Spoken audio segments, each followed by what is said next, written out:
အားလုံးပဲမင်္ဂလာပါဒီနေ့ရှင်းလင်းနေမြချင်လေးမှာတော့ကျွန်တော်ဝါလင်းရင်းနှီးပြီးသားဖြစ်တဲ့ကစားပွဲမဆက်ငယ်ကြော်လျှော်လေးရှိတဲ့အလေးထားကြောင်ကိုဖြိုးပြသွားပါမယ်ဒီလိုရဲ့လေးရဲ့နောက်ွယ်ကတကယ်ကိုစိတ်ဝင်စားစရာကောင်းတဲ့ဇီဝဖြစ်တာဖြစ်စဉ်တွေကိုအတူတူလေ့လာကြည့်ကြအောင်ပါပုံမှန်အားဖြင့်တော့ဒဏ်ရာမရအောင်ဆိုပြီးအကြော်လျှော့ကြတာချေပါပဲ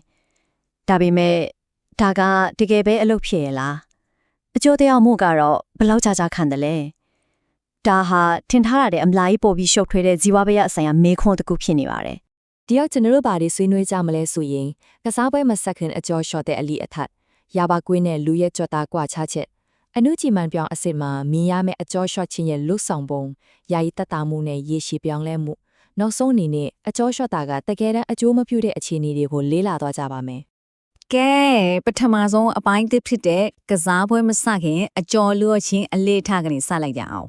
ပြိုင်ပွဲဝင်မဲ့အားကစားသမားတရားကိုမြင်အောင်ကြည့်လိုက်ပါသူတို့မဖြစ်မနေလုံးမဲ့ရကအကျော်လျှော့တာပါပဲရေးပြရအဖြစ်အကျော်လျှော့နည်းနှမျိုးရှိပါတယ်ကျွတ်တာအများကြီးကိုလှုပ်ရှားစေတဲ့ dynamic stretching နဲ့ကျွတ်တာကခုတည်းကိုတတ်မှတ်ထားတဲ့အနေအထားမှာဆန့်ထုတ်ထားတဲ့ static stretching တို့ပဲဖြစ်ပါတယ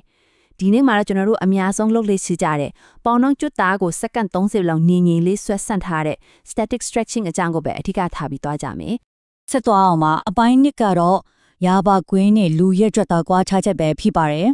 ်လူတော်တော်များများကလည်းကျွတ်တော်ကိုဆွဲဆန်တာဟာရာဘာကွင်းကိုဆွဲဆန်တယ်လို့မျိုးပဲလို့ထင်တတ်ကြတယ်ဒီကေတော့မဟုတ်ပါဘူးကျွတ်သားတွေမှာက viscoelasticity လို့ခေါ်တဲ့ဆေးပြစ်ပြီးကျုံဆက်နိုင်တဲ့တတိမျိုးရှိတာပါ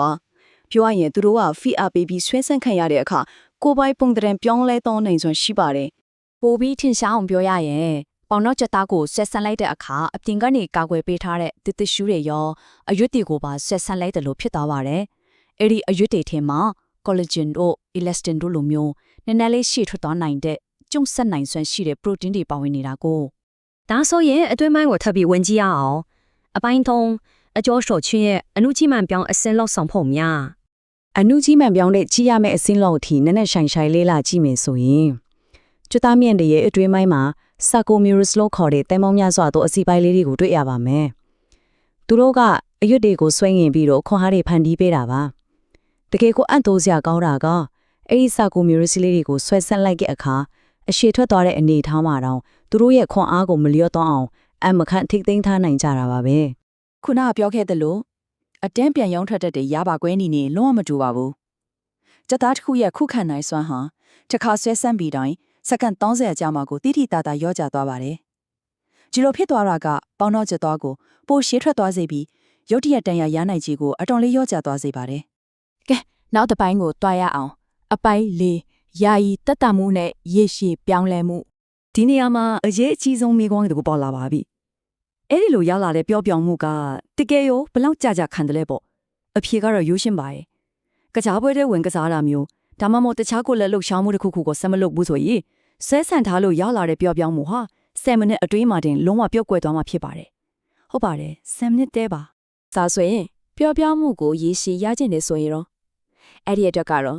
့တင်းကျပ်တဲ့လေ့ကျင့်ခန်းအစီအစဉ်တစ်ခုကိုနေ့စဉ်ရက်ဆက်2လတတိလုပ်ပေးရပါမယ်ဒါမှသာကြွတ်သားတဲ့ထဲမှာစခေါ်မျောအသစ်တီတိုးလာမှာပါဘယ်လိုလုပ်ရမလဲဆိုရင်ဒီနေ့ကိုအနည်းဆုံး7မိနစ်လောက်အချိန်ပေးရမယ်အဲ့ဒီ7မိနစ်ကိုမှအချိန်တိုးလေးတွေခွဲပြီးတော့တေချာလီအကျော်ရော့ပေးရမှာဖြစ်ပါတယ်တကယ်ကိုအန်ကောစရာကောင်းတဲ့အချက်ကဘာလဲသေးလာ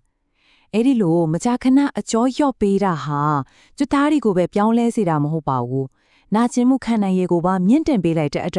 ာကျွန်တော်တို့ရဲ့ဥနောက်ကိုပါတည့်ရိပ်ပြောင်းလဲသွားစေတာပါဒါကြောင့်လေအချိန်ကြာပါတာနဲ့အမျှခန္ဓာကိုယ်ကိုအရင်ကထက်ပိုပြီးဆွဲဆန့်လည်နေတာပေါ့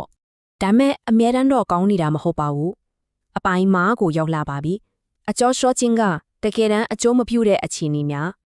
အကျော်လျှော့တဲ့လေ့ကျင့်ခန်းတွေကိုအကြီးအကျယ်မစခင်မှာတတိပြုရမယ့်ဇီဝဗေဒဆိုင်ရာအချက်လေးတွေရှိနေပါတယ်တခါတလေကြာရင်လိုတာထဲပိုပြီးအကျော်လျှော့မိတာမျိုးတွေဖြစ်တတ်တယ်အဲ့ဒီလိုလျှော့လုံးတဲ့အခါအရန်ကိုပျော့ပြောင်းလုံးသွားပြီးကိုယ့်ရဲ့အစစ်တွေကမဖြစ်တဲ့အန်တရာယ်ရှိတဲ့ဥဒိချက်တွေစီကိုပါရွေ့လျသွားနိုင်ပါတယ်ဒါဟာတကယ်ကိုအန်တရာယ်များလာပါတယ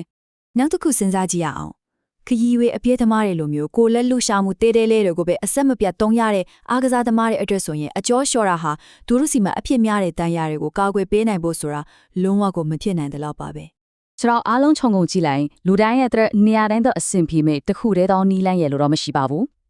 လူတယောက်ချင်းစီရဲ့ခန္ဓာကိုယ်ဖွဲ့စည်းပုံပြီးတော့သူတို့ရဲ့လူနေမှုပုံစံတွေပေါ်မူကြည့်ပြီး တင့်တော်မဲ့လှူရှားမှုနဲ့အကျော်လျှော့နည်းတွေကိုကိုယ်တိုင်ရွေးချယ်ချင်းကပ်ဖို့လိုအပ်ပါတယ်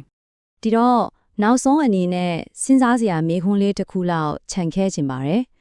ခန္ဓာကိုယ်ကတောင်းဆိုနေတဲ့တကယ်ရုပ်ပိုင်းဆိုင်ရာလိုအပ်ချက်တွေနဲ့ရှင်းကြည့်မယ်ဆိုရင်အခုကျွန်တော်တို့ပုံမှန်လုပ်နေကြအကျော်လျှော့တဲ့အလေးခါကြီးကတကယ်ပဲထိရောက်မှုရှိနေတာလားဒါမှမဟုတ်ကိုယ်ခန္ဓာကိုယ်နဲ့အတိအကျကိုင်းညီမဲ့ပုံမှန်ကန်တဲ့ဇီဝဗေဒဆိုင်ရာချင်းကပ်မှုတစ်ခုကိုပြောင်းလဲကျင့်သုံးဖို့အချိန်ရောက်နေပြီလားဆိုတာပါပဲတွေးကြည့်ကြပါအောင်လို့တိုက်တွန်းရင်းနဲ့ပဲဒီနေ့ရှင်းလင်းတင်ပြချက်လေးကိုဒီမှာတင်အဆုံးသတ်လိုက်ပါတယ်အားလုံးပဲကျေးဇူးတင်ပါတယ်